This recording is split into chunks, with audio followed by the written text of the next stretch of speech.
안녕하십니까. 와우패스 무역코치 백소라입니다. 자, 이번 강의에는요, 다양한 결제 방식 중에 대표적인 결제 방식 3가지에 대해서 집중적으로 파헤치는 시간을 갖도록 하겠습니다.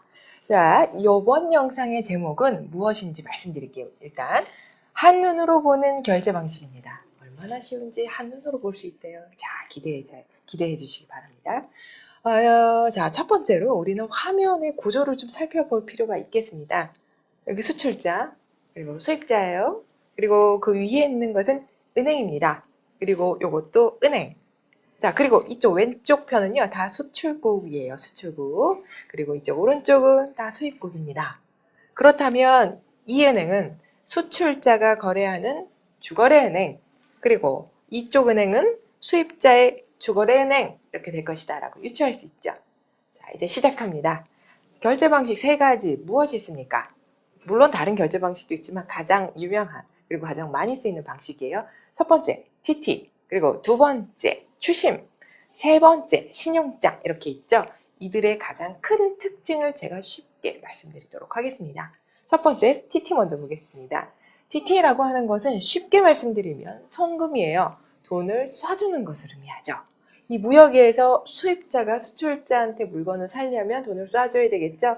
자, 그럼 한 행위를 제가 쉽게 표현하면서 말씀드릴게요. 자, 수입자가 물건을 받기 위해서 돈을 줘야 된다. 언제 돈을 주는지는 그건 알아서 정하시면 됩니다. 자, 일단 송금이라고 하는 그 TT는 어떻게 하는 거다? 수입자가, 자, 우리나라 돈이 있는데 달러가 지금 없어요. 자, 수입자가 수출자한테 송금, 돈 쏴주는 것을 의미한다. 이렇게 쏴줘요. 자, 그럼 은행은 전혀 관여 안 하죠. 여러분들도 누구한테 돈 보내실 때 은행한테 보고 안 하시잖아요. 똑같아요. TT. 무역에서 사용하는 TT도 이런 특징을 갖고 있습니다. 이렇게 해서 TT가 끝났어요. 그 다음 두 번째 추심 볼게요. 추심이라고 하는 것은 은행을 통해서 거래하는 것을 의미해요. 추심의 의미를 먼저 말씀드릴게요. 찾아서 받아낸다라는 뜻이 있습니다. 수출자 대신 은행이 수입자에게 돈을 받아서 그것을 다시 수출자한테 넘겨주는 방식, 그것을 추심이라고 합니다. 어떠한 순서로 이루어지는지 말씀드릴게요. 수출자가 자기가 거래하는 은행한테 돈을 받아달라고 합니다. 자, 그랬을 때 수입자가 반드시 현지에서 필요한 서류를 수출자가 주게 됩니다. 자, 너무너무 중요한 서류 여러 가지가 있는데 그 중에서 하나를 먼저 보여드릴 거예요. 자, 아주 중요한 서류라고 가정을 하겠습니다. 자, 이 서류를 통해서 수출자는 은행한테 서류를 보내면서 돈을 받아주세요 라고 해요. 자, 그리고 이쪽 은행에서는요, 오른쪽 은행, 즉 수입자가 거래하는 은행한테 서류를 주면서 돈을 받아달라라는 부탁을 하게 됩니다. 자, 그리고 이미 말씀드렸다시피 수입자는 이 서류가 반드시 필요해요. 자, 이 서류가 필요하면 어떻게 해야 되겠습니까? 돈을 줘야 되겠죠? 그래서 가지고 있던 돈을 은행한테 줍니다. 그리고 이 은행은 서류를 주게 되죠. 자, 그러면 수입자 입장에서는 돈도 주고 중요한 서류도 받았고 끝났네요. 자, 그리고 끝. 그리고 이쪽 돈은 어디 있어요? 이쪽 은행이 오른쪽 은행, 즉 수입국 은행에 있네요. 수출자한테 줘야죠. 그래서 이거를 수출국자가 거래하는 은행한테 보냅니다.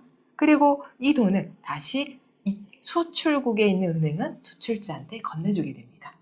자, 이렇게 해서 무역이 끝났어요. 무역 결제가 끝났어요. 이게 추심이에요. 자, 추심 다시 말씀드릴게요.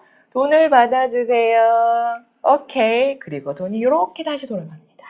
끝났어요. 자, 추심에서는 이렇게 은행이 수출자 대신 수입자한테 돈을 받아주는 것을 의미합니다. 됐죠? 자, 그 다음에 세 번째 보도록 할게요. 신용장입니다. 신용장은 어떻게 하는 거냐? 아예 수입자 대신 수입자가 거래하는 은행이 수출자한테 돈을 주겠다라고 약속하는 결제 방식이에요.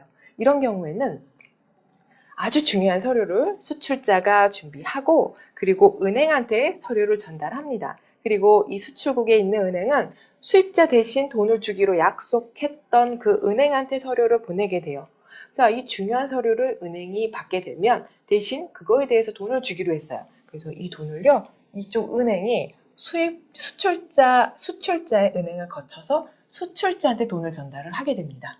그리고 이 서류는 수입자가 필요하기 때문에 추후에 알아서 돈 둘이 결제를 하게 되죠. 아시겠죠?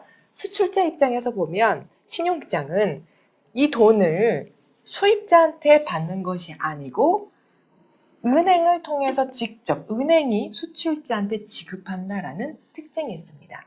자, 그럼 이제 마지막으로 하나 정리할게요. 추심과 신용장의 가장 큰 특징. 추심에서는 이 수입자가 돈을 줘야지 수출자한테 돈이 넘어가지만 신용장에서는 수입자한테 받는 것이 아닌 얘보다 더 확실한 은행이 책임지고 그것을 수출자한테 준다라는 차이점이 있습니다. 네, 이렇게 해서 이번 강의에서는요, DT, 추심, 신용장의 차이를 한눈으로 살펴보았습니다. 이제 이해되셨죠? 네, 그럼 이번 시간에도 수고 많으셨습니다. 수고 많으셨어요.